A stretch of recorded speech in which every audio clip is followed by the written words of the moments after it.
ये देखिए, आज पश्चिम बंगाल दौरे का अमित शाह का दूसरा दिन है। पहले कल वो मेदिनीपुर गए, कई मंदिरों में गए, एक किसान के घर खाना खाया और उसके बाद एक बड़ी रैली की मेदिनीपुर में, जिसमें शुवेंदु अधिकारी शामिल हुए बीजेपी में। उनके साथ कई विधायक टीएमसी के, कांग्रेस के और लेफ्ट पार्टियों के शामिल हुए बीजेपी में। कई कॉरपोरेटर्स, कई वहाँ पर कार्यकर्ता, कई और दूसरे बड़े नेता इन पार्टियों के बीजेपी में शामिल हुए।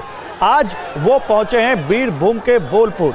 बीरभूम के बोलपुर में भी वहाँ उन्होंने एक लोक गायक के घर पे खाना खाया, बाउल संगीतकार के यहाँ, और फिर अब वहाँ बोलपुर के हनुमान मंदिर में पूजा अर्चना करने के बाद उन्होंने वहाँ से रोड शो शुरू किया, जो नौबस्ता चौराहा तक जा रहा है। और ये जो है, ये 1 किलोमीटर का करीब रोड शो है, जिसमें इसको शुरू हुए करीब 20 से 25 मिनट हो चुके हैं। और इस रोड शो को शुरू होने के बाद जो तस्वीरें आ रही हैं, वो कहीं ना कहीं ये बता रही हैं, वो साफ इशारा कर रही हैं कि बीजेपी ने जो मेहनत की है पिछले कुछ सालों में पश्चिम बंगाल में, वो मेहनत अब दिखने लगी है। वो मेहनत अब कहीं ना कहीं परिलक्षित हो रही है जमीन पर। विपिन, आप आवाज आप तक आ रही है? बताइए इस वक्त कहां हैं आप और तस्वीरें दिखाइए।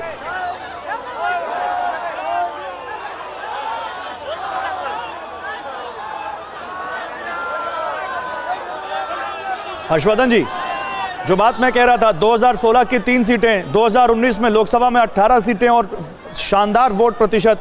लेकिन एक जानकार जो यहाँ पे इसमें जो अंतर बताते हैं, पॉलिटिकल पंडित आप जैसे ही, वो ये कहते हैं कि 2019 का चुनाव लड़ा गया था प्रधानमंत्री नरेंद्र मोदी के चेहरे पर। वहाँ उन लोगों को दिख रहा था कि उनको देश का प्रधानमंत्री नरेंद्र मोदी को बनाना है। यहाँ पर पश्चिम बंगाल में बीजेपी के पास फिलहाल कोई ऐसा चेहरा नहीं दिखता जिसको वो सीएम पद के लिए प्रोजेक्ट कर सकें। कई चेहरे आमने सामने हैं।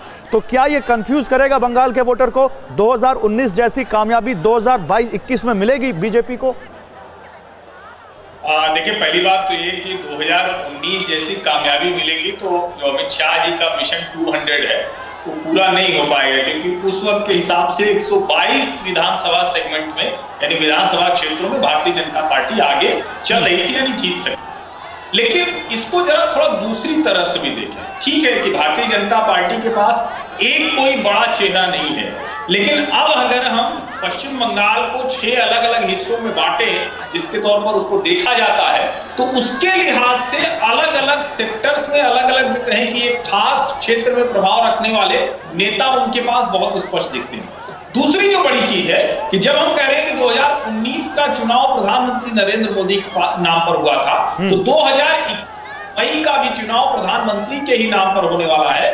और आप अगर देखें तो शुवेंदु अधिकारी ने जो जब वो शामिल हुए भारतीय जनता पार्टी में कल, तो उन्होंने कहा कि बंगाल की स्थिति बहुत खराब है और बहुत जरूरी है कि प्रधानमंत्री नरेंद्र मोदी की नीतियों वाली सरकार बंगाल में हो। और शुवेंदु अधिकारी की ताकत और बहुत सी आप लोग सुनते होंगे। एक ताकत जिसकी चर्चा कम होती है कि जब 2019 के लोकसभा चुनाव में भारतीय जनता पार्टी को 40% से ज्यादा मत मिले, दिलीप घोष जो अध्यक्ष हैं, उनकी जो विधानसभा सीट थी, उन तीनों के प्रभारी शुवेंदु अधिकारी थे और उन्होंने टीएमसी को सीटें जितवा दी थी। तो मुझे लगता है कि अब इस तरह से देखना चाहिए कि अलग अलग पॉकेट्स में कौन से नेता हैं। मतलब आप ये कह रहे हैं कि उनके पास हो सकता है कोई सेनापति ना हो, लेकिन कमांडर बहुत सारे हैं, और वो कमांडर अलग अलग जगहों पर अलग अलग तौर पर जो मेहनत कर रहे हैं, वो कहीं ना कहीं उसका असर दिखेगा। ठीक है, मैं विपिन चौबे के पास जाता हूँ। विपिन, आप बताइए, आप इस वक्त कहाँ हैं और तस्वीरें दिखाइए और बताइए वहाँ पर क्या देख पा रहे हैं आप? गिरोगे नहीं तुम, आराम से चलो आराम से।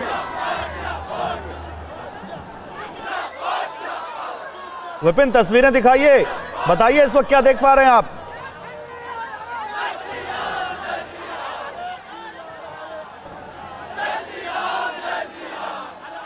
विपिन चौबे के पास हम जाएंगे। फिलहाल तस्वीरें देखिए, ये बोलपुर के बीरभूम के बोलपुर से तस्वीरें आ रही हैं और ये टीएमसी का गढ़ माना जाता है। और उसके बावजूद जिस तरह से यहाँ पर एक बड़ा जन सैलाब उमड़ा है बीजेपी के कार्यकर्ताओं का, और जैसा कि वहाँ बता रहे हैं लोग कि बीजेपी के कार्यकर्ताओं के अलावा वहाँ पर वो भी लोग हैं जो अमित शाह को देखने आए हैं, जो किसी पार्टी से जुड़े हुए नहीं हैं।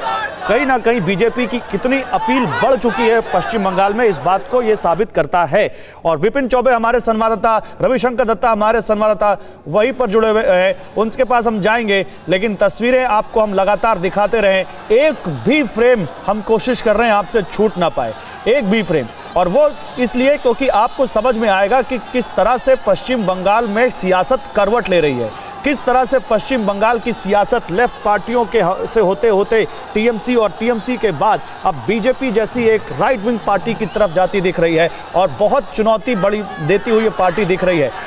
न्यूज़ टॉप 9 रोज सुबह 7 बजे और शाम 7 बजे सिर्फ TV9 भारतवर्ष पर।